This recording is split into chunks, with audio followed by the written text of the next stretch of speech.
I think one of the scariest creatures in the world is the woman who drives a Mercedes. And let me tell you why. Usually, they are the ones who I observe whether we're on the same lane or coming in opposite directions. I see them passing people illegally, really aggressively, and speeding. And every time they do that, they have this miserable ass look in their face. Now, you guys know me. I'm miserable myself, but at least when I'm driving, I'm actually enjoying what I'm doing, even if I'm heading towards somewhere that is a burden. Like if I'm heading into work, I'll sit on this seat just like I did the first time and just embrace it and enjoy it and be like, wow, I get to drive the car that I love and I wanted, and it suits me. It's simple. It's also perfect for me because it's affordable. It isn't a burden, in other words. But that's the case so much so that even when I run into an issue like traffic and stuff, yeah, I do get stressed out when I'm tailing someone who's going 20 in a 35-mile-per-hour zone. But you know what? I immediately remind myself of what I'm doing and the lucky position that I'm in which I have something that my great-grandparents never really had based on what my mom told me. And I'm like, they would have been very curious people. They would probably be asking me what every button does. But the reason I point out the woman in the Mercedes is that here you are with your face caked up. You're young and you have this God knows how much it costs stupid car, and yet you're so aggressive and violent and miserable and endangering yourself and others with your little ass maneuvers just because you cannot be inconvenienced into slowing down a little bit. Is that normal? Is that the type of thing that I'm supposed to be aspiring for? And I'm not trying to make it sound like I'm superior to people like that in any regard. I'm just trying to point out how we're different. The way that I manifest anger, rage, sadness, negative emotions, it doesn't ever put anybody's life at risk. And at least when I'm in public, I'm in my best behavior. But not everybody can say the same. That's the point that I'm trying to make. In conclusion, the reason I make that type of comment is because, like I've said before, I'm a very simple person.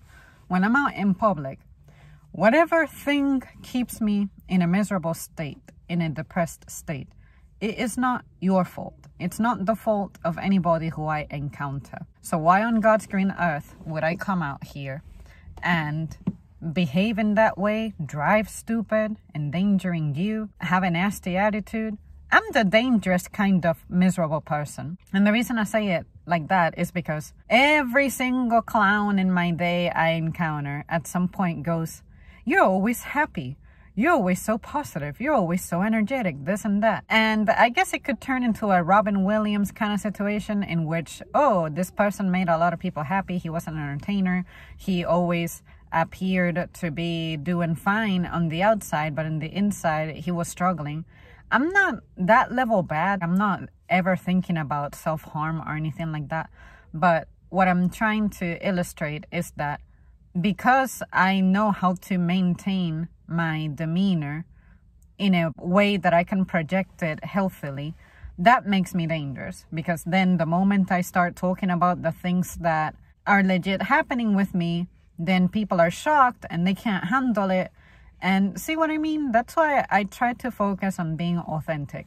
Even if I'm in public, my default face is I'm focusing on what I'm doing at that moment. If I'm going shopping, why would going shopping make me mad or keep me mad? So if you happen to catch me and I look a little bit serious, it's because maybe the task that I'm in is leading up to something that'll be a little more serious and I'm anticipating it. I'm preoccupying myself with it. And that's about the only time outwardly I'll look like I'm upset. But at work, every time I arrive at work, I'm miserable, I'm angry, I'm pissed. Everybody asks me if I'm okay, and I'll be like, well, first of all, I'm here.